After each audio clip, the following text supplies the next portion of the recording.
Hello mga kaunde! For today's vlog, pupunta kami sa SG Farm, Tupi South, Cotabato. Nagbayad na kami ng entrance fee. At ito na nga, sobrang ganda sa loob. Fresh at malamig yung honey. Malapit na po to sa Mount Matuto. Ito nga po, at kitang-kita po yung Mount Matuto mula sa taas. Kung nature lover ka, sobrang bagay to sa'yo. Ito nga, at habang umuulan, di ko mapigilan kumayaw. Sa sobrang saya!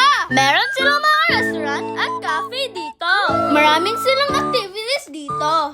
So, pwede nyong subukan. Meron din silang massage kung gusto nyong ma-relax ang inyong katawan. Ang ganda talaga dito. Ay na nga, di ko na napigilan. Eto at ng swimming na ako. Reminders lang po, wag po tayo basta mag-swimming without the supervision of our parents. Mga kaunding, sobrang sarap mag-swimming. Sa totoo lang, mga kaunding, nilalamig na talaga ako. Paano naman po kasi? Dumadami na lang ang mga fun. Pero okay lang po yun. Mga kaunding, ika nga po, tiis pogi.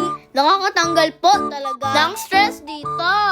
Ang ganda po kasi ng flowers and it is surrounded by a lot of trees. If given a chance, gusto ko bumalik ulit dito. Eto nga at may duyan sila at may bonfire sa gitna. Perfect ito para sa mga gustong mag-overnight. Kita nyo naman yung massage area nila.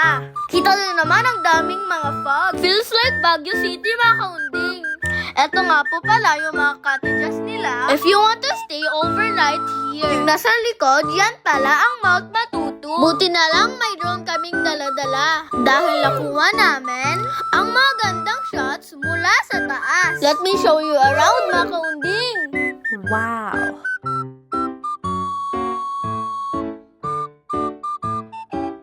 Kayo ba mga kaunding? Mahilig din sa nature katulad sa amin? Hanggang dito na lang mga kaunding. Until next time, bye-bye!